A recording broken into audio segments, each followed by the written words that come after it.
Ini posisi di mana, di kampus atau di mana? Buat rumah masing-masing. Di rumah, Pak. Oh, suaranya keluar. Pak keluar sudah. Speakernya. Oh.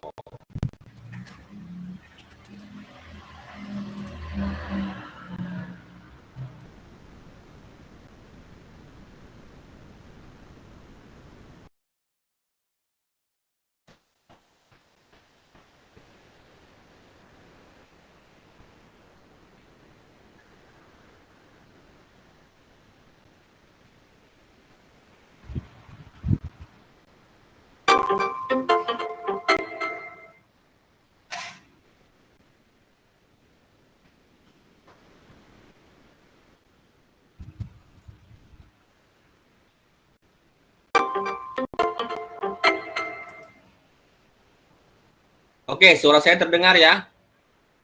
Cek. Ya, terdengar, Pak. Ya, baik. Kita mulai saja ya. Seperti yang saya sampaikan waktu hari Selasa kemarin bahwa hari ini saya akan kita pelajari, simak tentang bagaimana merancang bangun ya aplikasi GUI menggunakan Tkinter dengan di salah satu atau dengan melalui studi kasus di suatu tempat ya. Seperti yang sudah tampil di situ ya, sudah saya share screen, bahwa dalam membangun aplikasi berbasis perangkat lunak atau software itu pada umumnya dilakukan melalui 3 tahap. Di sini bilang 3 repeating phase ya. Jadi ada 3 fase yang dilakukan secara berulang sebetulnya. Jadi tidak selalu dari tahap pertama ke tahap kedua, terus ketiga, terus selesai, tidak. Jadi tahap pertama, kedua, ketiga, nanti balik lagi ke tahap 1 gitu. Jadi sesuatu yang sifatnya siklus atau berulang. Di mana tahap pertama adalah yang paling penting, karena ini kita harus tahu dulu ya,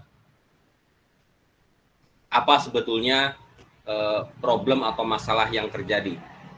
Jadi kita berusaha untuk memahami masalah yang ada. Nanti ada contohnya ya. Kemudian setelah kita pahami masalahnya apa, baru kita desain apa solusinya. Gitu ya. Setelah ada solusinya, kita rancang, baru kita implementasikan dalam bentuk kode program dari solusi tersebut. Nah, 3 fase ini sebetulnya berulang ya, melalui sebuah siklus aplikasi sampai dia mencapai taraf yang optimal atau ya sudah apa namanya, sudah kadaluarsa gitu. Artinya sudah mungkin aplikasi itu sudah pada satu titik mungkin tidak diperlukan lagi.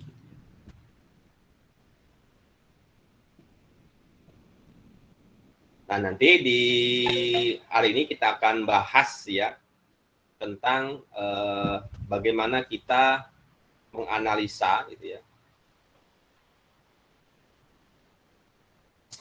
sebuah skenario di sebuah tempat atau di tempat workplace ya, tempat kerja yang memerlukan solusi dari perangkat lunak. Kemudian bagaimana mendokumentasikan tadi ya, tahap kedua tadi desain solusi itu didokumentasikan. Jadi bagaimana kita mendokumentasikan istilahnya requirement ya, kebutuhan dari solusi yang telah kita buat. Baru setelah itu kita mengembangkan ya sebuah desain untuk nanti diimplementasikan ke dalam perangkat lunak atau software atau kode program. Nah, di sini kita akan tampil kasus ya. Ini e-booknya sudah saya share di e-learning ya. Ada sebuah permasalahan di sebuah perusahaan agribisnis ya. Saya sebut saja namanya adalah IBQ AgriLab. Jadi misalnya Anda ditugaskan menjadi seorang data analis ya di BQ AgriLab. Pekerjaannya adalah ya mengumpulkan, ya, kemudian melakukan analisa sederhana terhadap data yang terkumpul melalui file berformat CSV yang dikirim kepada Anda setiap hari dari pegawai yang mengentry data. Itu ya pekerjaannya, ya. Mengumpulkan, melakukan analisa data dari format CSV yang berasal dari petugas entry data. Tetapi ternyata itu ada sebuah masalah, ya. Mungkin Anda pernah lihat ya file berformat CSV itu seperti apa. Ya, pasti melihatnya saja membuat orang jemu gitu ya, bosan gitu ya. Angka-angka yang kadang-kadang tidak teratur karena dia memang hanya dipisahkan dengan tanda koma gitu, setiap nilai value-nya. Belum lagi kalau ada data yang tidak lengkap ya, data missing gitu ya, salah tulis ya, typo, atau mungkin ada beberapa data yang di-input lebih dari sekali ya, sehingga prosesnya itu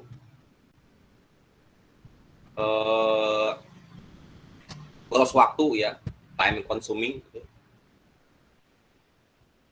Nah, si direktur dari perusahaan ini ingin supaya hal-hal tersebut itu bisa diatasi karena dia tahu bahwa Anda memiliki skill programming terutama menggunakan bahasa pemrograman Python. Sehingga dia harapkan dengan skill yang Anda miliki itu permasalahan tadi bisa teratasi.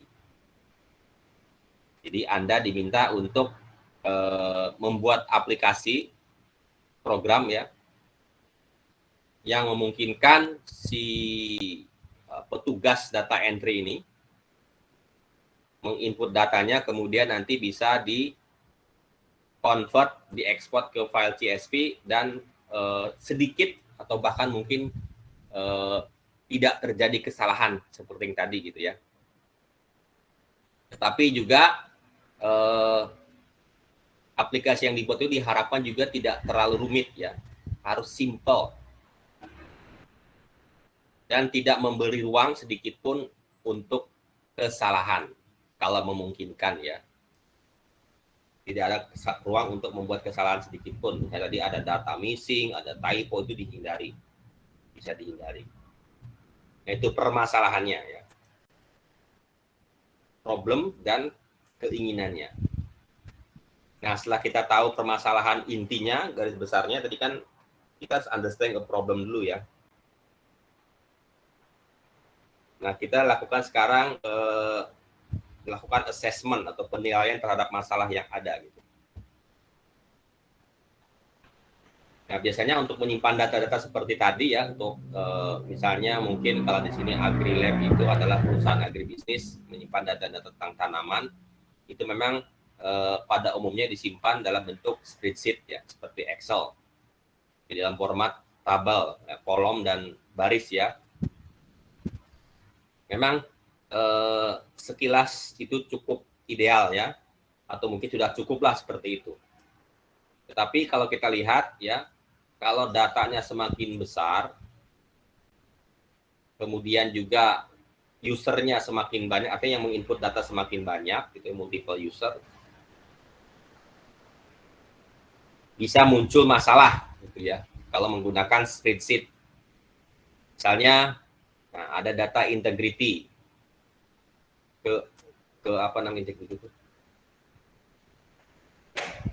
keutuhan ya, keutuhan data, kevalidan data, itu data integrity itu ya.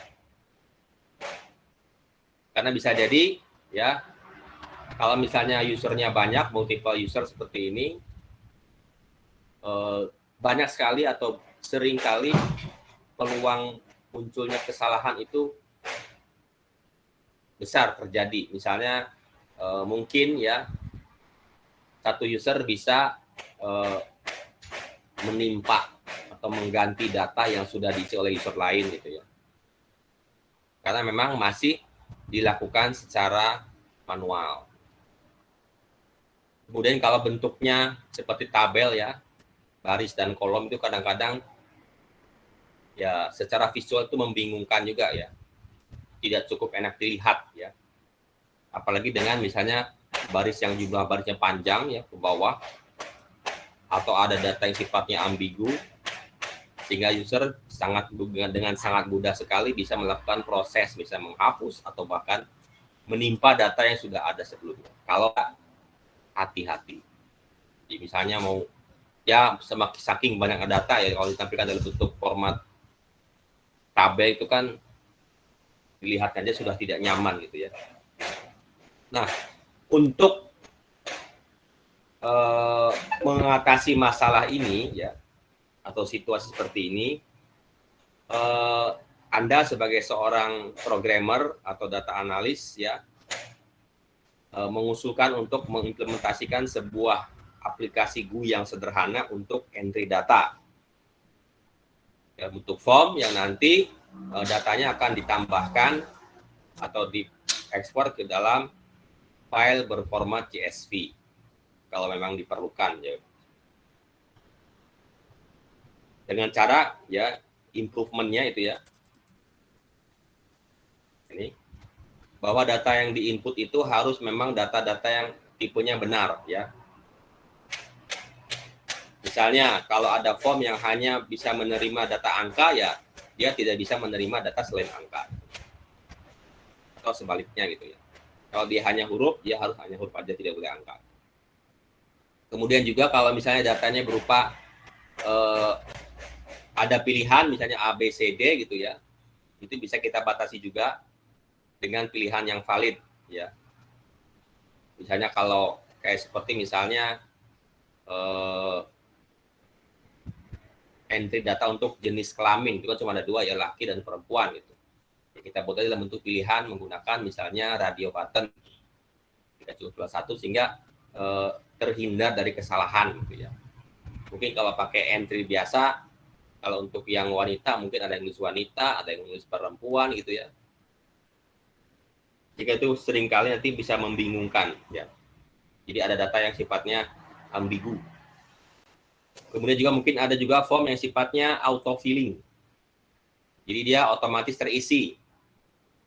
Misalnya untuk tanggal ya, data tanggal, waktu dan sebagainya. Jadi misalnya dia hari ini akan mengisi data, mengentry data, maka otomatis untuk form tanggal itu terisi otomatis tanggal hari ini. Ya. Kemudian ada verifikasi ya, bahwa data yang diinputkan itu ada pada ya range tertentu yang dibuat atau sesuai dengan pola yang diinginkan. Jadi misalnya ada data suhu gitu, mengukur suhu, bahwa suhu itu minimal datanya adalah nilainya adalah 0 misalnya, maksimal 100, maka yang diinput itu tidak boleh kurang dari 0 dan tidak boleh lebih dari 100. Harus di antara range data itu. Kemudian juga tadi ada problem, ada masalah data hilang. Maka ketika mengentry data harus ada ya jaminan bahwa seluruh data itu sudah diisi.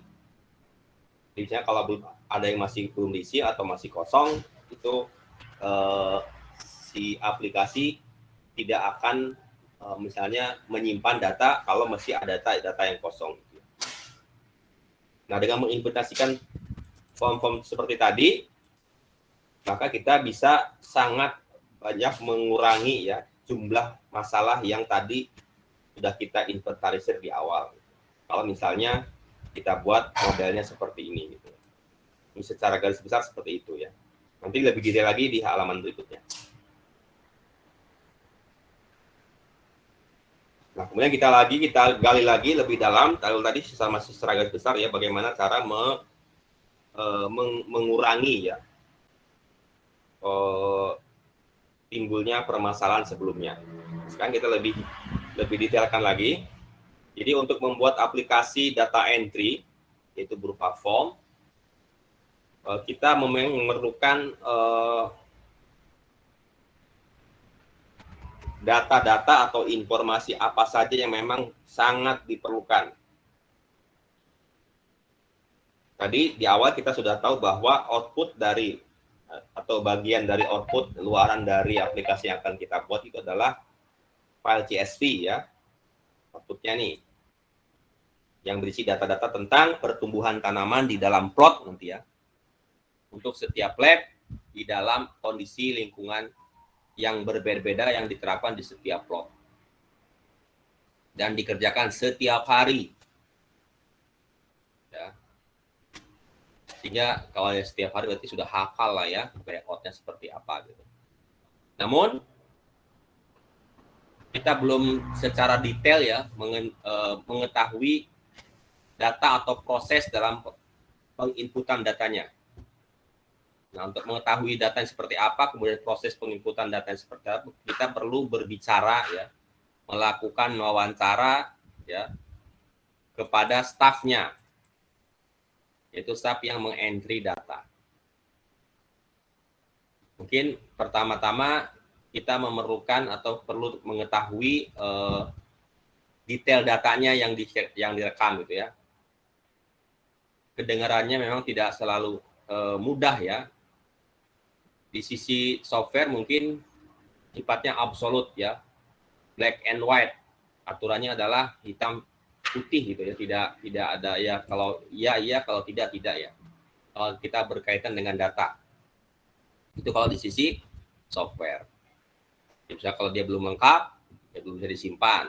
Kalau belum sesuai, berarti belum bisa disimpan seperti itu. Tapi di sisi lain ya, karena penggunanya adalah orang atau manusia ya, itu cenderung untuk berpikir general ya about tentang data. Seringkali mereka tidak peduli ya atau tidak mempertimbangkan tentang detail dari data tersebut. Misalnya kalau data suhu ada pembatasan dari sekian sampai sekian gitu ya, dari 0 sampai 100 misalnya. Mungkin bisa jadi dia salah tulis menginput nilai di atas 100 atau di bawah 0, kan bisa saja seperti itu ya. Itu dari sisi manusianya. Nah, Anda sebagai seorang programmer, tugas Anda adalah untuk bagaimana supaya ya, si pengguna ini nanti seminimal mungkin ya. Jadi aplikasi yang kita akan buat itu bisa meminimalisir atau bahkan mencegah ya hal-hal tadi ya, kesalahan-kesalahan yang mungkin dilakukan oleh pengguna. Nah, sekarang kita coba mulai dengan teknisinya ya. Bagaimana mereka atau petugas data entry bagaimana mereka mengumpulkan data dengan memberikan pertanyaan seperti ini misalnya. Misalnya ini ya, untuk angka misalnya nilai ya. Untuk setiap field atau form itu range angkanya berapa? Misalnya kalau suhu itu biasanya kan ada range angkanya gitu ya, bisa dari berapa ke berapa, kelembaban dari berapa ke berapa, itu kita harus tahu. Jadi kita harus tanyakan. Jadi apakah ada ketentuan tertentu ya untuk nilainya gitu ya.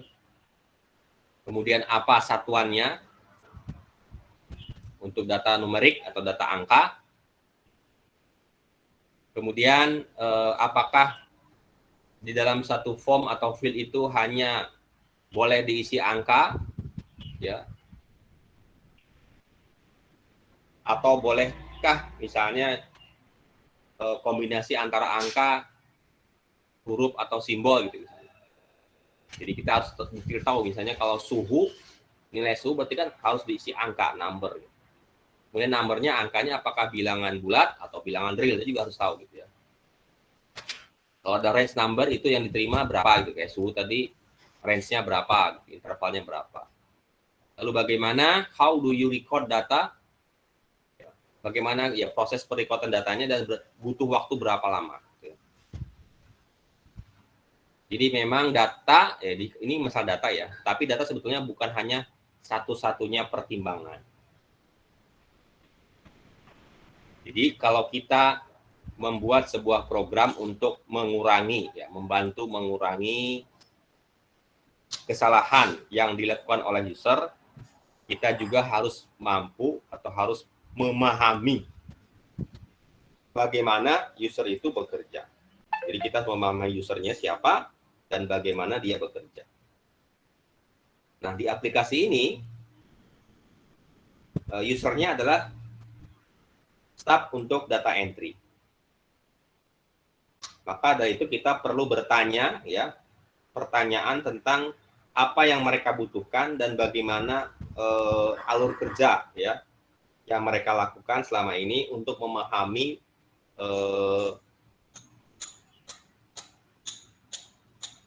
nanti dalam hal ketika kita membuat aplikasinya, sehingga sesuai dengan alur kerja yang biasa mereka lakukan. Nah, di sini misalnya beberapa pertanyaan bisa kita sampaikan ke petugasnya, misalnya dalam format apa ya data yang Anda inputkan misalnya. Apakah dia tipenya string, atau number, atau kombinasi antara string, simbol, dan number, misalnya seperti itu ya. Kemudian, kapan data diterima dan bagaimana setelah diterima, bagaimana dia diinput gitu ya. Apa yang terakhir diinput misalnya. Kemudian, other field that could be automatically. Apakah ada field yang otomatis dia bisa menjumlah ya, sendiri total misalnya. Apakah si user boleh misalnya setelah diisi datanya mungkin ada yang bisa diedit ya, di override, atau apakah ada juga yang nilainya itu diinput secara otomatis atau automatic filling gitu ya, mengisi. Kemudian dari sisi usernya sendiri, apakah ya kemampuan teknis apa yang harus dimiliki oleh si user gitu ya. Kemudian apa yang Anda sukai dari solusi yang saat ini ya. Kemudian apa yang Anda tidak sukai misalnya. Jadi usulan solusi yang kita ajukan itu bagian mana yang mereka senangi, bagian mana yang mereka tidak senangi. Kemudian apakah user memiliki visual or manual impairments that should be accommodated. Jadi misalnya apakah si pengguna ini memiliki hambatan ya dari sisi mungkin kemampuan skillnya atau dari sisi visualnya. Karena nanti di belakang ini ternyata si pegawai entry data ini pertama dia memiliki kesulitan menggunakan mouse. Nah, itu ya. Jadi sebisa mungkin dalam proses entry data itu tidak menggunakan mouse, tapi bisa menggunakan keyboard. Yang kedua, ternyata secara visual ada beberapa petugas yang menderita buta warna. Nah, ya, jadi mungkin nanti di aplikasinya perlu dipertimbangkan untuk tidak melibatkan warna-warna yang tidak sulit dikenali oleh orang yang buta warna. Kemudian akhirnya kita lihat setelah kita lihat usernya gitu ya, kita juga perlu memahami teknologi yang digunakan oleh user untuk mengoperasikan aplikasi yang akan kita buat. Apakah ada komputernya, speknya gitu ya, apa dia ada jaringan, ada server, platform apa yang digunakan untuk menjalankan pekerjaannya gitu. Sehingga kita bisa menyampaikan pertanyaan berikut misalnya. Jenis komputernya apa gitu ya. Terus kita tahu juga platformnya nanti di running di mana, misalnya OS-nya apa gitu ya. Apakah dia cukup kencang kerjanya gitu ya. Kemudian apakah ada Python di situ terinstall karena kita menggunakan Python. Kemudian library apa yang kira-kira tersedia gitu. Jadi ini hal-hal teknis yang perlu ditanyakan tentang tools atau teknologi apa yang digunakan. Nah, setelah itu dari serangkaian istilahnya penggalian informasi ya, kita peroleh data-data atau informasi sebagai berikut misalnya. Jadi ternyata EBC Agrofarm tadi ya memiliki fasilitas 5 ya. 5 greenhouse, di mana masing-masing greenhouse itu beroperasi dengan kondisi cuaca yang berbeda. Mungkin karena jenis tanamannya juga berbeda ya, sehingga dia dikondisikan dalam kondisi lingkungan yang berbeda-beda. Nah, kemudian masing-masing greenhouse itu dikasih tanda label A, B, C, D, dan E. Itu greenhouse-nya. Kemudian di dalam greenhouse atau di setiap greenhouse itu ada 20 plot. Plot itu mungkin untuk tanamannya gitu ya. Plot. Di mana masing-masing plot yang berjumlah 20 tadi dikasih label 1 sampai 20.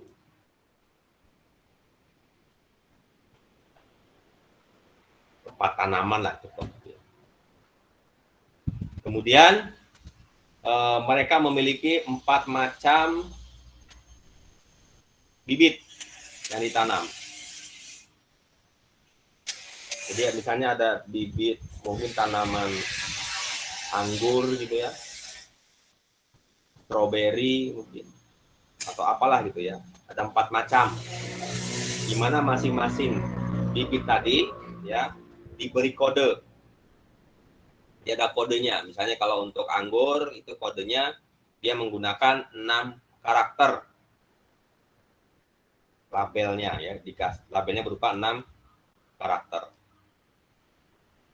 6 karakter ini bisa macam-macam, bisa mungkin dia karakter numerik, angka, atau alfanumerik ya, huruf, atau kombinasi antaranya, atau mungkin juga ada simbol. Yang penting dia jelas dia punya di labelnya itu ada 6 karakter. Nah, kemudian setiap plot dari 20 tadi memiliki 20 bibit. Jadi dalam satu greenhouse berarti ada 400 ya, 20. Karena dalam satu greenhouse ada 20 plots. Satu plot ada 20 seed, ada 20 bibit. Dengan masing-masing memiliki unit sensor yang sesuai dengan kondisi iklim dari masing-masing bibit tadi. Misalnya mungkin di greenhouse A itu untuk tanaman yang biasa ditanam di iklim tropis. Nah, itu berarti dia harus sensornya itu, sensor lingkungannya itu harus sesuai dengan standar yang dia di iklim tropis. Kalau B misalnya di iklim subtropis seperti itulah ya. Atau bisa jadi mungkin sama-sama tropis tapi yang satu tanaman itu di dataran tinggi, satu tanaman lain di dataran rendah. Itu kan pasti berbeda itu ya karakteristik dari lingkungan cuacanya. Ini informasi awal ya. Kemudian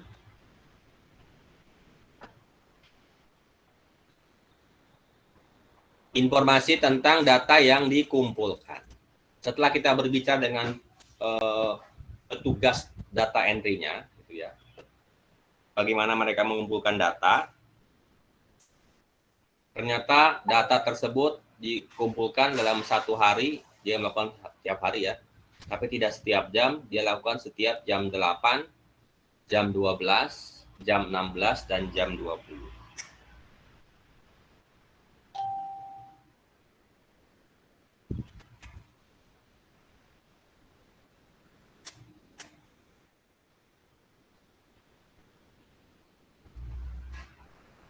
Kita 4 kali ya. Setiap teknisi mengecek plots in 1 or 2 lab. Jadi setiap orang teknisi itu akan mengecek plot dari 1 atau 2 lab ya. Dari 5 tadi, 1 orang itu cuma 1 atau 2 ya. Kemudian mereka menggunakan sebuah ya selembar kertas form ya untuk menyimpan atau mengisi nilai-nilai setiap plot. Recording all value into decimal places. Berarti 2 angka di belakang koma untuk angka. Biasanya memerlukan waktu sekitar 30-40 menit untuk setiap lab, jadi untuk setiap greenhouse, dan seluruh proses bisa memakan waktu kurang lebih 90 menit. Itu termasuk dia mengentry data supaya bisa di-convert menjadi file CSV. Nah, setiap plot, tadi kan ada 20 plot ya, itu memiliki sensor lingkungan yang akan mendeteksi intensitas cahaya, suhu, dan kelembaban pada plot. Nah, sayangnya perangkat sensor ini kadang-kadang juga tidak bekerja dengan baik atau mungkin rusak. Itu dengan ada indikasi pilihan equipment fault ya. Jadi kalau di checklist berarti ada sensor yang rusak. Jadi teknisian akan menyimpan kondisi ini ya, karena data yang ditampilkan itu tidak sesuai ya, invalid ya, salah. Kalau misalnya ada sensornya mungkin tidak bekerja dengan semestinya. Nah, akhirnya dari hasil wawancara dengan teknisi tadi, data apa yang diinput, kemudian satuannya apa gitu ya, itu kita buat dalam bentuk tabel seperti ini. Yang pertama berarti dia menginput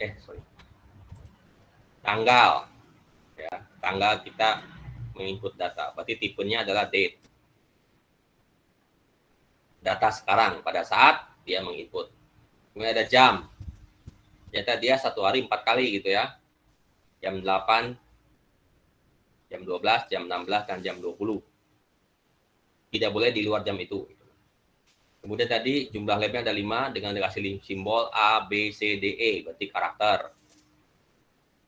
Kemudian teknisiannya namanya ya, nama petugasnya berarti teks. Kemudian plotnya ada berapa? Tadi kan dikasih ID 1 sampai 20 berarti integer bilangan bulat ya. Kemudian seed sample.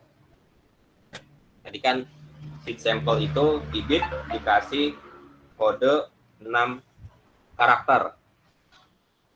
Di mana 6 karakter tadi mengandung angka 0 sampai 9 dan huruf kapital A sampai Z. Maka di sini kita buat tipenya teks atau string. Kemudian fault, tadi kalau ada sensor yang tidak bekerja dengan baik atau rusak ya, itu ada pilihan fault, tipenya adalah boolean ya. Jadi kalau dia fault, failure, gagal, rusak, itu true. Kalau bekerja dengan baik, itu false. Humidity, humidity adalah kelembaban, tipenya berarti desimal, tapi dia satuannya gram per meter kubik dan nilainya itu tidak sembarangan ya. Dia ada di rentang 0,5 sampai 52,0. Tidak boleh di luar rentang ini. Kemudian intensitas cahaya juga desimal tipenya. Satuannya kilolux, nilainya yang diperbolehkan 0 sampai 100. Suhu desimal, satuannya Celsius, nilainya 4 paling rendah, should not go below, tidak boleh di bawah 4 dan tidak boleh di atas 40. Jadi rentangnya dari 4 sampai 40. Blossom ini jumlah bunga misalnya, karena mungkin tadi ada tanaman bunga ya. Karena jumlah berarti integer, bilangan bulat. Minimal 0 karena mungkin ada tumbuhan yang belum berbunga atau lebih. Tapi jangan sampai mendekati 1000 karena tidak masuk akal, tidak sebanyak itu bunganya gitu ya. Apalagi misalnya jumlah buah, nah, mungkin situ ada tanaman bibit stroberi gitu ya. Kalau jumlah buah di integer sama ya. Kalau belum berbuah berarti 0, tapi bisa lebih kalau udah berbuah tapi tidak sampai mendekati 1000. Karena mungkin tidak masuk akal juga terlalu banyak.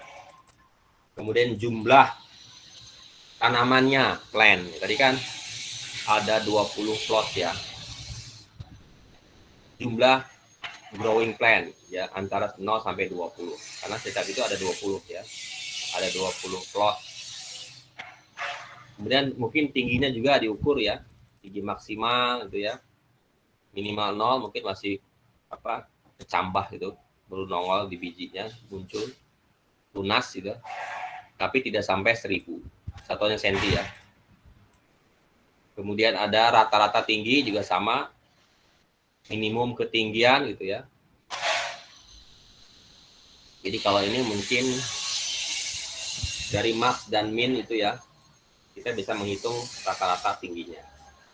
Dan terakhir adalah catatan, sifatnya long text, itu catatan yang diberikan oleh si penginput data tentang data-data yang telah dia inputkan. Ini adalah kira-kira form apa saja yang diperlukan dan tipenya apa. Nah, kita juga perlu menggali informasi tentang user yang akan menggunakan aplikasi yang akan kita buat. Jadi kita juga sudah ini kan ya, apa sih yang dia gunakan atau dia terbiasa menggunakan apa misalnya. Jadi di sini dia biasa menggunakan LibreOffice dengan sistem operasi Debian Linux, misalnya komputernya atau PC-nya. Dia bisa mengoperasikan copy paste ketika misalnya mengisi data-data atau form yang sifatnya berulang. Seperti misalnya data jam, waktu, tanggal gitu ya. Dan nama, misalnya seseorang mungkin beberapa kali melakukan proses input data sehingga namanya sama untuk beberapa form, itu dia gunakan mekanisme copy paste.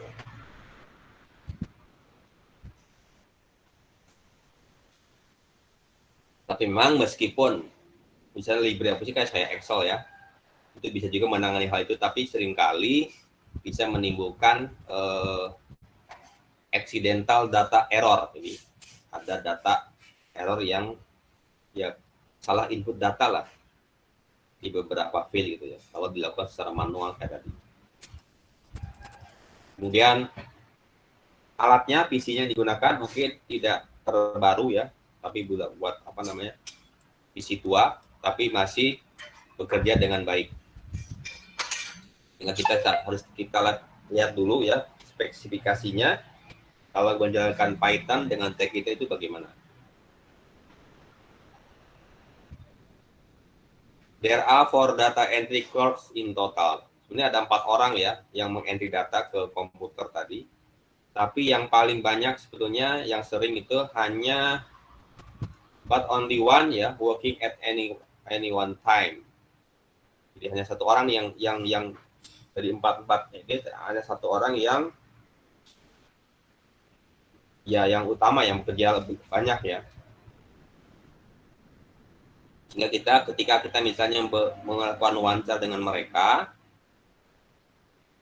ternyata gitu ya, orang tersebut, dia memiliki ini ya, red green color blindness. Ternyata dia buta warna terhadap warna merah hijau.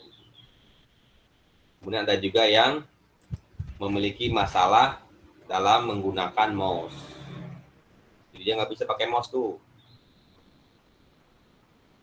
Karena apa nih? RS itu apa saya nggak tahu. Tetapi semuanya bisa mengoperasikan komputer. Cuma kendalanya tadi ya, satu ada yang buta warna, ada juga yang kesulitan menggunakan mouse. Nah, dari hasil wawancara tadi, kemudian penggalian informasi tadi, baik dari sisi datanya, tipenya, penggunanya, itu usernya yang akan menggunakan, sampai dengan perangkat nanti yang digunakan juga, itu kita harus dibuat ke dalam dokumen ya, atau kita dokumentasikan yang disebut dengan specification requirement atau requirement ya, spek gitu.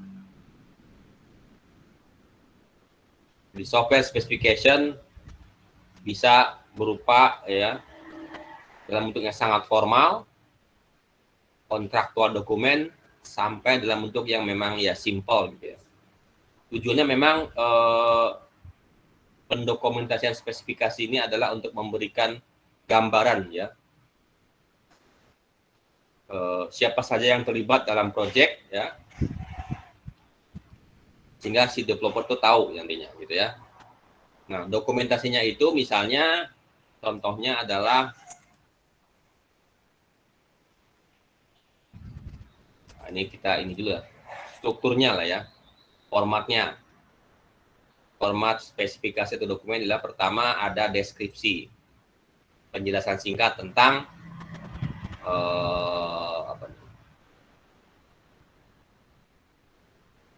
primary purpose ya, tujuan utama, fungsi, dan tujuan akhir dari aplikasi. Deskripsi lah. Kemudian ada functionality required. Fungsi-fungsi yang diperlukan. Di daftar spesifik, sesuatu yang spesifik yang diperlukan oleh program untuk dapat supaya dia bisa berfungsi secara minimal. Gitu ya. Apa saja yang diperlukan.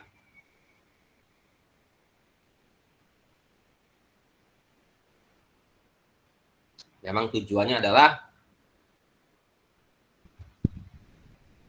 tadi untuk menghindari kesalahan input ya. Kemudian ada lagi format berikutnya tentang functionality not required ya. Jadi seksi ini adalah daftar hal-hal dari program yang tidak perlu dilakukan. Jadi ini terdiri dari scope dari software yang digunakan, spesifikasi ya. Kemudian yang terakhir adalah keterbatasan ya.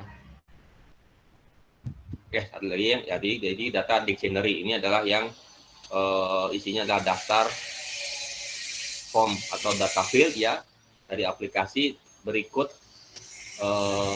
satuannya dan value-nya gitu ya. Nah, kalau misalnya Anda lihat contohnya seperti ini. Nah, tadi ya dari yang ada di data entry dokumentasinya adalah ini pertama adalah judulnya. Judul dari dokumen ini. Kemudian ya deskripsi singkat tentang dokumen ini gitu ya. Biasanya program ini digunakan untuk meminimalisir ya proses data entry, kesalahan data entry. Kemudian requirement-nya yang pertama adalah functionality required. Fungsi-fungsi yang memang diperlukan. Dia harus bisa ngapain? Nah, ini ya. The program must, ini saya bisa pakai bahasa Indonesia ya. Dia bisa menerima seluruh data yang relevan, valid, setiap fieldnya. Kemudian data yang nanti ditambahkan itu bisa diformat ke dalam bentuk CSV file. Kemudian ketika diekspor ke CSV file ya dari hasil data ini tadi, maka format nama filenya itu seperti ini. ABK data record, nah kemudian sebelahnya adalah tanggal pengambilan data. Formatnya tahun, bulan, hari, tanggal.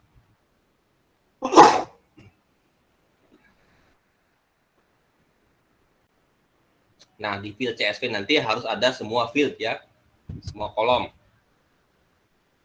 Per chart. Kemudian ada apa namanya? Di setiap field itu ada mekanisme ya supaya data yang diinput itu benar. Ya kalau datanya harus angka ya angka yang dia terima. Kalau selain angka nggak bisa. Kemudian program should try kalau ini harus ya. Yang ini di bawah kalau memungkinkan tadi kalau datanya ada limitnya, ada batasnya itu harus juga bisa diimplementasikan. Data tanggal kalau bisa autofill ya, otomatis ketika program dijalankan maka dia akan mengisi data pada saat program itu dijalankan. Kemudian ada saran itu ya, ada himbauan untuk misalnya bagaimana menginput data yang benar. Ada pesan itu ya. Atau di situ ada petunjuk yang jelas bahwa data itu harus sekian, tidak boleh di luar itu. Kemudian ya itu alurnya selalu smooth dan efisien, bisa menghemat waktu. Kemudian ini functionality not required.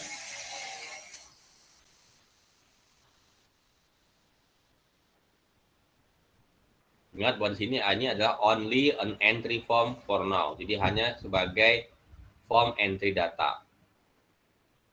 Hingga proses editing atau delete penghapusan will be handled in spreadsheet application.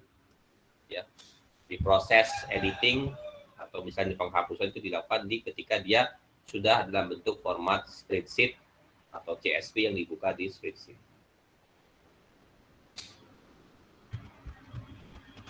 Sehingga untuk saat ini program ini tidak memerlukan misalnya ada izin untuk editing data. Karena ini bisa setelah dilakukan di LibreOffice kalau memang diperlukan. Juga tidak memerlukan izin untuk penghapusan data. Program does not need to allow, tidak boleh ada gitu ya. Untuk keterbatasan dan limitasi, kata dia, batasan lah ya. Misalnya usernya hanya bisa pakai keyboard nih. Di program juga harus bisa beradaptasi dengan itu gitu ya. Karena dia tidak bisa menggunakan mouse. Usernya misalnya tadi buta warna, ya jangan pakai warna-warni yang membingungkan si penderita buta warna. Running di Debian Linux gitu ya. Kemudian bisa running di PC dengan spek yang rendah, masih menggunakan PC yang lama. Lalu terakhir adalah data dictionary ya, berupa tabel yang berisi tadi ya, formnya apa saja, tipenya apa gitu ya, kemudian satuannya apa, nilainya seperti apa gitu, kayak gini ya. Nah, field, data type, unit, range, description. Misalnya date, tanggal, berarti tipenya date. Tidak ada satuan, range-nya juga bebas ya, tergantung tanggalnya. Time, nah ini waktunya terbatas kan. Lab, tipenya string, ada A, B, C, D, E, dan seterusnya. Ini yang semua yang tadi ya. Baru setelah itu kita desain aplikasinya. Jadi setelah spesifikasi dan requirement-nya jelas, karena saatnya kita mulai untuk mendesain dari solusi yang kita usulkan. Kita mulai dari komponen GUI-nya dulu ya, form GUI-nya. Melalui 3 tahap. Yang pertama adalah menentukan, karena ini data entry ya, berarti kita menentukan widget input apa yang cocok untuk setiap field data tadi. Untuk tanggal, untuk jam, untuk macam-macam ya, suhu, kelembaban. Kemudian apakah memang perlu dikelompokkan ya. Setiap entry data misalnya nanti kita di sini apakah bisa dikelompokkan gitu ya. Kemudian layoutnya seperti apa, nanti penempatan grupnya seperti apa. Kemudian kita lihat ada beberapa widget yang digunakan untuk input data. Ini beberapa contoh gitu ya. Misalnya entry, widget entry itu untuk basic text entry. Biasanya untuk single line string. Yang bisa buat nama tuh bisa pakai entry. Kemudian ada entry widget spinbox ya. Dia juga text entry dengan tanda panah increment, nanti increment di sebelah kanannya ya. Untuk menaikkan itu. Biasanya digunakan untuk numbers. Listbox itu untuk box dengan daftar pilihan, di mana dia akan memilih di antara beberapa value. Gitu ya. Ada lagi option menu, ini drop down list with choice. Ini sama sebetulnya ini. Ini ada beberapa, ini adalah widget-widget input widget ya, yang digunakan untuk entry data. Dan data ini pakainya TK gitu ya, tapi ada juga yang TK inter. Nah, dari berbagai macam input widget tadi, kita lihat lagi data-data apa saja sebetulnya yang disimpan atau yang diinput ketika melakukan proses data entry. Jadi ada data tentang menggunakan angka desimal gitu ya. Misalnya ada juga misalnya yang nilainya itu ada di dalam range tertentu gitu ya. Maka kita harus menggunakan scale widget for this. Tapi ini tidak cocok untuk for precise data entry karena since it require careful post. Nah ya. Jadi kalau pakai scale itu tidak presisi, maka kita gunakan spin box. Jadi spin box bisa sampai 0,01. Kemudian juga ada form yang intinya tipenya adalah integer, misalnya jumlah bunga, ya, jumlah tanaman. Kita juga bisa menggunakan spin box. Kemudian ada lagi beberapa form yang membatasi pilihan nilainya. Misalnya time dan lab ya. Tadi lab itu ada 5 A, B, C, D, E gitu ya. Kemudian time itu jam 8, jam 12, jam 16, jam 20. Itu kan dibatasi ya. Kita bisa menggunakan radio button atau list box, tapi tidak cocok juga. Karena ini memakan cukup ruang gitu ya, boros tempat. Maka kita gunakan, kemudian juga di sini kalau radio button dan list box itu seringkali menggunakan mouse, sedangkan penggunanya tadi kesulitan menggunakan keyboard. Makanya kita pilih menggunakan widgetnya option menu. Gitu ya. Tapi ini pun kebanyakan menggunakan mouse itu ya. Maka dari itu tetap kita pilih combo box untuk pemilihan waktu dan jenis lab.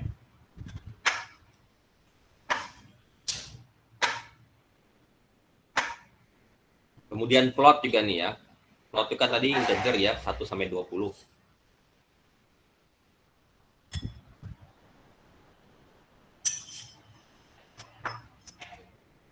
Jadi but think about it.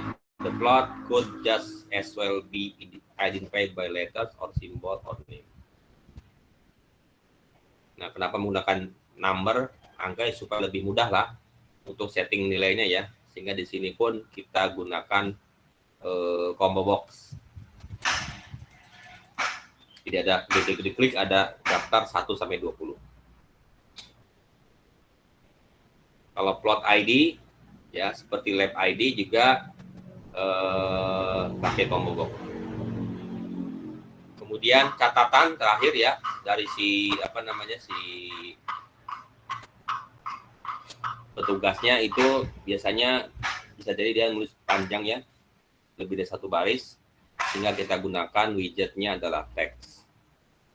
Kemudian untuk fault, apakah ada kerusakan, tipenya boolean tadi ya di sensornya itu kita gunakan check button ya,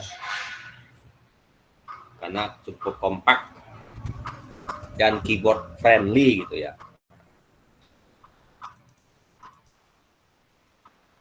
The remaining line are simple one line character field. Ya, jadi misalnya yang lain adalah ya simple, misalnya 1 karakter saja, misalnya kita gunakan entry widget. Kalau date itu kita gunakan juga entry widget dengan format data. Nah, setelah itu kita inventarisir seperti ini ya. Blossom bunga pakai spin box, date entry, fault check button, fruit spin box dan seterusnya. Sampai time combo box. Nah, sehingga nanti apakah dari berapa nih? 1 2 3 4 5 6 7 8 9 10 11 12 13 14 15 16 17 ya. 17 form entry widget, apakah perlu dikelompokkan supaya kita lebih mudah itunya ya, nanti dalam analisa datanya gitu ya. Kalau kita lihat form manualnya itu ya, nah seperti ini. Ini juga ada pengelompokannya ya. Di sini ada data informasi tentang tanggal berapa dia melakukan informasi pengambilan data, jamnya jam berapa, labnya yang mana gitu ya, dan teknisinya siapa. Itu satu kelompok tersendiri. Kemudian di sini juga ada, nah ini kan tentang tanamannya nih, ini ya, nih kondisi lingkungannya ya, suhunya berapa, intensitas saya berapa, kelembaban berapa gitu, apakah sensornya rusak atau tidak gitu ya. Kemudian ini juga tentang tanamannya gitu ya. Dan terakhir tentang catatan dari si penginput data. Sehingga dari 17 tadi ya, itu kita kelompokkan menjadi 4 kelompok. Ada 6 input atau seek field itu dimasukkan ke dalam kelompok record information, 4 ke dalam kelompok environmental data, kemudian 6 ke dalam plan data, dan 1 untuk catatan note. Jadi pengelompokannya ini seperti ini, dan nanti penggunaannya widgetnya untuk pengelompokan itu menggunakan label frame. Jadi masing-masing nanti dalam satu label frame. Jadi ada 4 nanti label frame.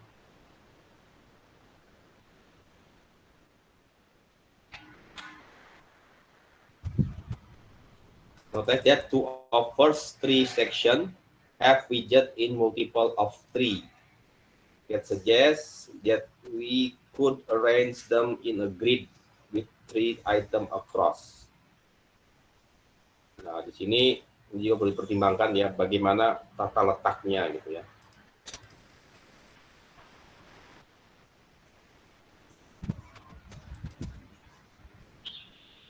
Ini yang manual seperti ini ya.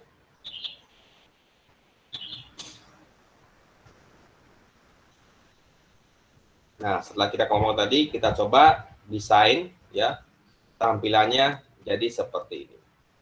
Jadi ini kelompok pertama, record information ada 6 field ya. Date, time, technician, lab, plot, dan seed sample. Kemudian ada environmental data, ada 1, 2, 3, 4 ya, humidity, light, temperatur, dan equipment fault. Dia pakai checkbox. Kemudian grup yang ketiga adalah plan data, ya, ada 6. Plan, blossom, fruit, minimum, maksimum, dan median height. Lalu terakhir adalah note catatan. Ya, kurang lebih seperti ini ya desainnya.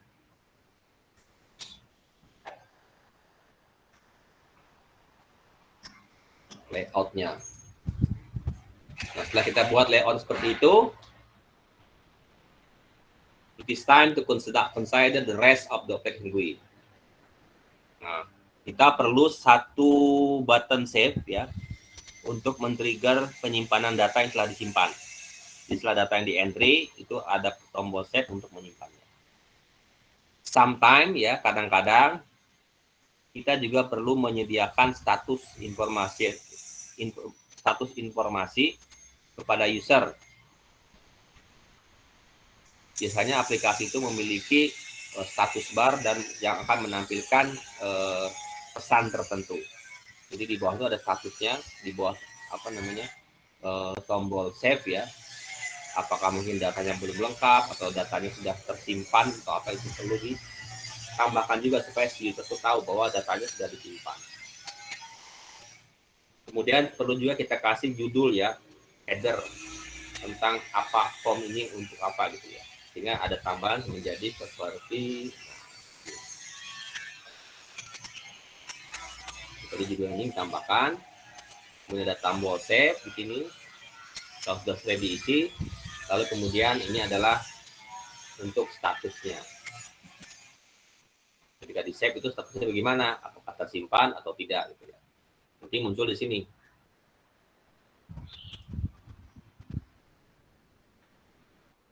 Final step adalah tunjukkan desain ini kepada user Anda dan direktur Anda untuk memperoleh masukan atau feedback atau persetujuan. Itu kalau ada, oh ini setuju bagus gini ya udah lanjutkan. Kemudian utama kali atau bisa total kita ubah, itu juga harus dipertimbangkan. Itu contoh ya desainnya dari awal sampai jadi bentuk istilahnya layout atau mock-up-nya. Lalu setelah itu tadi kita sudah menentukan widgetnya apa gitu ya yang cocok. Nah baru kita buat codingnya. Let's get coding.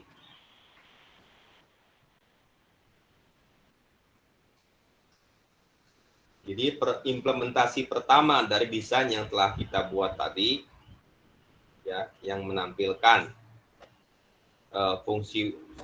fungsionalitas utama dari spesifikasi dari aplikasi yang akan kita buat, itu dikenal dengan minimum viable product atau MVP. Jadi setelah kita buat MVP, kita akan mampu memahami lebih baik tentang apa yang akan kita buat. Kita coba lihat atau evaluasi dulu pilihan teknologinya.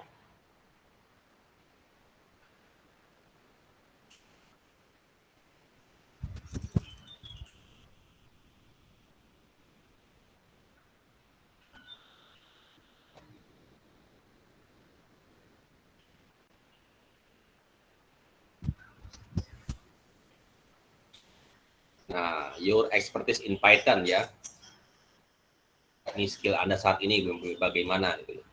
Karena ini aplikasi GUI dan di Python ada modul Tkinter, berarti sudah cocok. Targetnya. Jadi kita akan membuat aplikasi yang running di PC berbasis Windows misalnya. Tapi juga dia akan di running di Linux. So the choice of GUI should be cross platform. Jadi dia bisa beroperasi di Windows ataupun di Linux. Kemudian juga tua dan cukup lambat ya. Sehingga program yang dibuat itu harus betul-betul Google itu apa ya? Tidak betul-betul memang tidak memakan resource terlalu banyak. Dan Tkinter juga bisa seperti itu ya. Kemudian fungsionalitasnya, aplikasi yang Anda buat itu harus mampu untuk menampilkan basic form field. Tadi form-formnya. Kemudian ada validasi data yang di-enter di input dan mengubahnya atau mengekspornya menjadi data CSV. Tkinter dapat menangani ketiganya. Dia bisa menghandle file CSV, bisa melakukan validasi dan sebagainya. Given option available for Python. Jadi semua di opsi-opsi yang ditampilkan ini semua sudah ada di Python ya. Dan Tkinter adalah good choice, pilihan yang baik.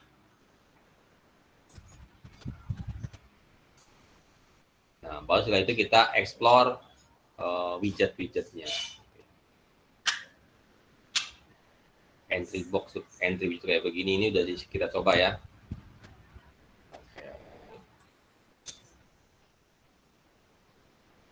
Spin box seperti apa, combo box, check button gitu ya. Bagaimana membuatnya, label.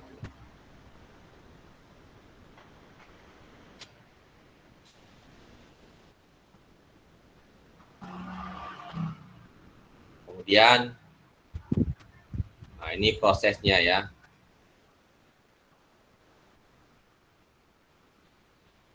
Jadi dari pertama tadi sampai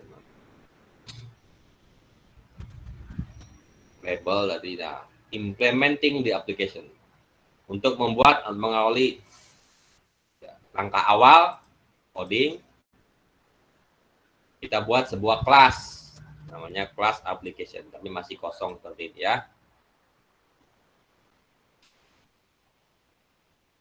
Kalau kita running ya, maka akan muncul blank PK window, kosong aja. Tapi sudah ada Windows-nya.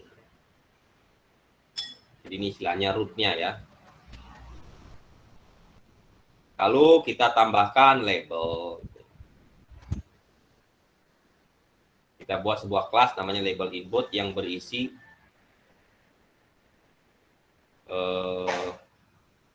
every input widget, dan setiap widget input di dalam form memiliki label. Ya, kita tadi misalnya date, ya, time itu labelnya. In small application, kalau aplikasinya cukup kecil, we can just create the label and input separately. Jadi label dan inputnya itu terpisah. Kemudian tambahkan ke setiap parent frame yang bisa seperti ini ya. Ini ada frame form, ada label, ini pembuatan label. Kemudian ada entry. Posisinya ini label grid dan input grid. Kalau kecil ya, itu bisa disatukan seperti ini. Tapi kalau cukup besar, jadi ada repetition code ya, kode-kode yang berulang.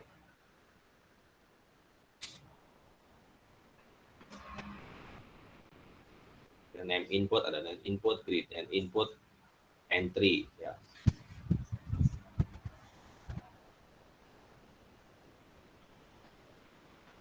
Sehingga nanti kodenya menjadi membesar.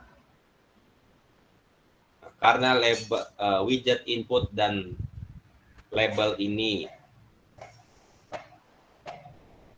apa namanya?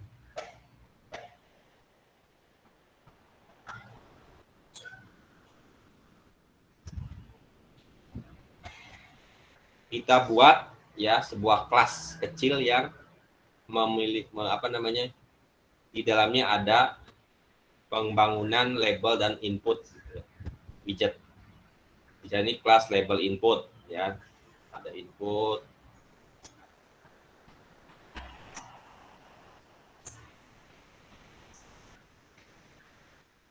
kemudian ini ada radio button, dan ini adalah nanti bisa Anda ini ya, itu kelas label input. Kemudian ini ada kelas, nah ini untuk formnya ya, kalau tadi labelnya ini formnya, jadi dibuat dalam kelas tersendiri.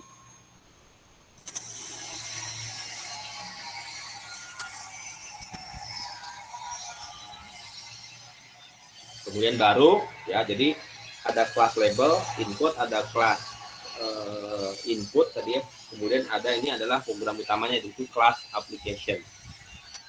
Jadi ini ada 3 kelas. Jadi nanti tinggal kita gunakan kelas-kelas yang sebelumnya ya, sehingga tidak ada penulisan kode yang berulang, yang sama. Kemudian untuk saving ke CSV itu ada juga modulnya, itu kita import CSV-nya.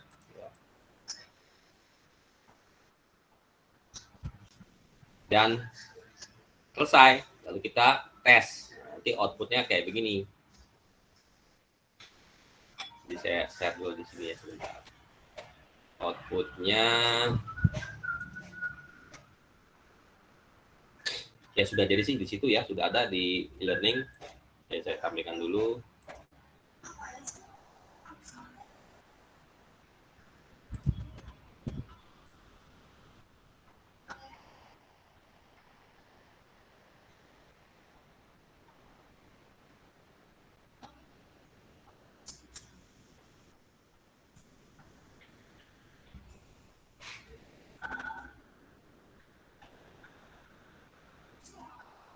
Nah, tampil ya. Nah,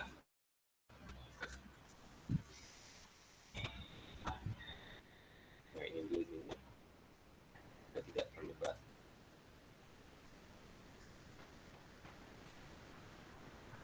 Ini bisa Anda buka di e-learning, udah ada ya, saya tampil di chapter 3. Jadi misalnya, nah ini aplikasi data entry-nya ini. Jadi kalau kita lihat dari atas, ya ini ada kelas label input. Kemudian sehingga kalau dibuat kelas-kelas kayak gini, kita tidak perlu misalnya ada 10 label. Kita deklarasikan jadi membuat 10 kali gitu. Nah, kalau pakai seperti ini itu cukup sekali saja, nanti tinggal kita sesuaikan gitu ya, tinggal kita buat kita akses aja metode-metodenya. Kemudian kelas data record tadi untuk menyimpan data ke dalam format CSV tadi ya. Kemudian ada kelas application-nya nih ya, kelas program utamanya. Ini title-nya.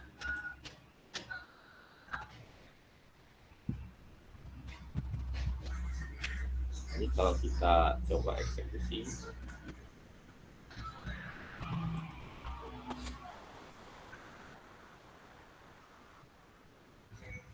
Tampil nggak? Oh, hasilnya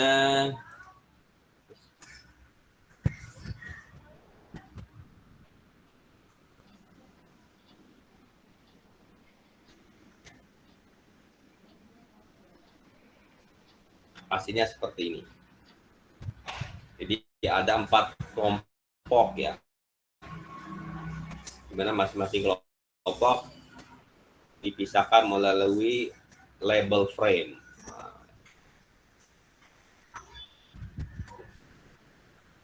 Ada date, time, technician.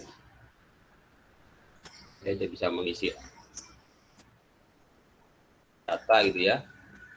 Tapi memang masih ya seperti ini ya. Nanti kalau di bab berikutnya kita coba kalau misalnya otomatis terisi auto filling tadi ya.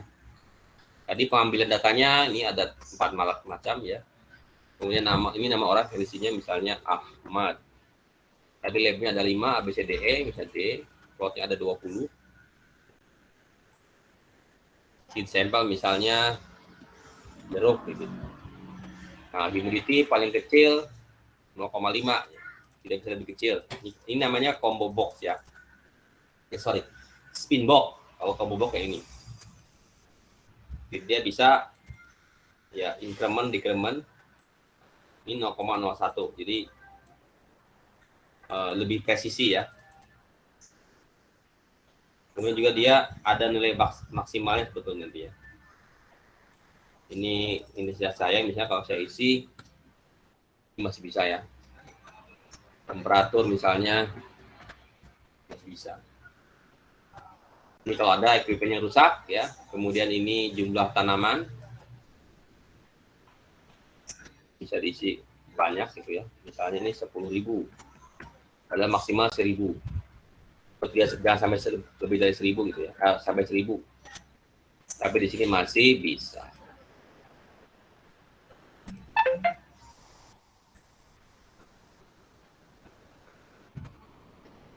Bisa sih semua. Kalau kita save, ini ada status one record save this session. Nah, nanti kalau Anda lihat di sininya akan ada satu file CSV baru ya. Akan ada satu file CSV baru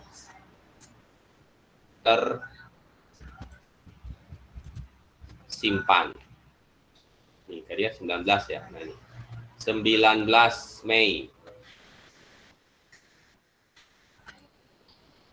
Ini datanya ada 2. Ini yang tadi pagi saya coba ya. Ini yang kedua. Ini file CSV seperti ini.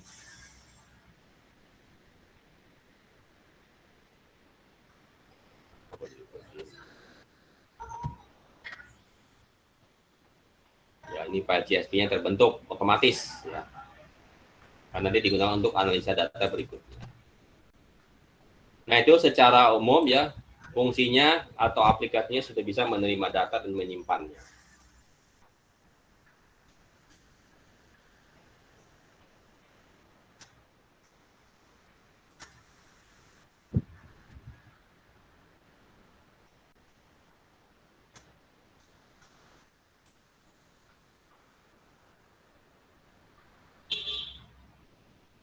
Tapi, nah masih banyak kekurangan sebetulnya ya. Tadi misalnya ada data yang tidak ada, misalnya kalau tanggal tidak terisi otomatis. Kemudian formatnya kan tadi tahun, bulan, tanggal. Tapi tadi saya bisa buat tanggal, bulan, tahun gitu ya. Jadi memang masih perlu banyak perbaikan gitu ya. Tapi yang jelas dia bisa menerima data, kemudian menyimpannya dalam format CSV.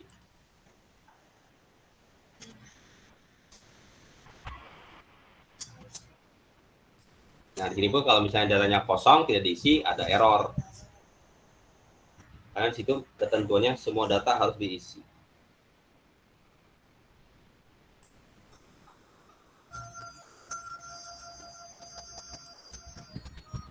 Nah, itu ya untuk contoh desain sebuah aplikasi entry data. Nah, untuk lebih Anda memahamkannya lagi, di e-learning sebenarnya sudah saya tambahkan juga ya. Baik tadi yang saya jelaskan ataupun kode program yang tadi saya tampilkan. Itu bisa Anda coba kembali.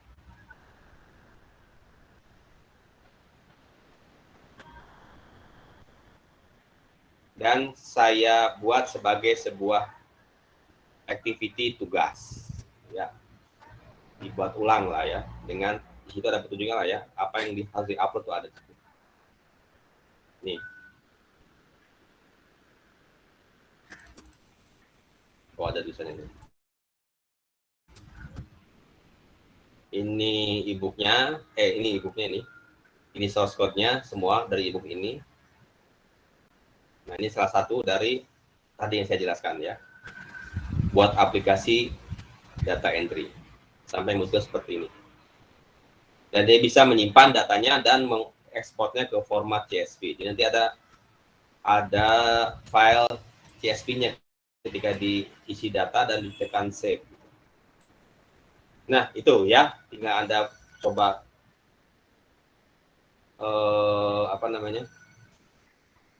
kerjakan ulang apa yang tadi sudah saya sampaikan. Nah, nanti cuma minggu depan libur tanggal 26 ya. Mungkin ya Selasa lah saya sampaikan juga tentang, karena tadi masih belum valid ya. Dia bisa menerima data, menginput data, kemudian menyimpannya. Tapi data yang diinputkan itu bisa jadi masih data yang salah, belum valid. Sehingga bisa kita lakukan proses mengurangi error dengan validasi dan otomasi. Nanti buat minggu depan. Sehingga dia nanti mana ya outputnya.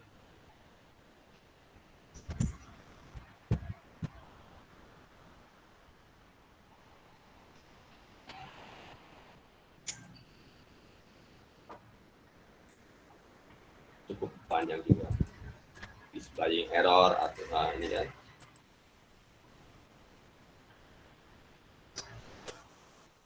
Nanti hasilnya bisa dilihat sendiri ya. Apakah sudah bisa atau mampu meminimalisir error. Ya itu ya untuk hari ini. Silakan dikerjakan tugasnya. Ini berkurang 17 orang. Baik, sebelum saya akhiri, apakah ada yang mau disampaikan atau ditanyakan? Ada? Belum ada, Pak. Oh, ada. Jadi silakan dicoba ya. Kalau misalnya ada masalah, bisa nanti ditanyakan ke saya.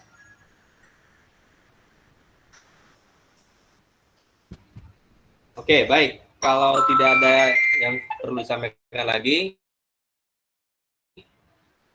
nanti silakan mulai dikerjakan tugasnya. Dan saya akhiri sesi tatap muka kali ini. Saya tutup ya dengan Assalamualaikum warahmatullahi wabarakatuh.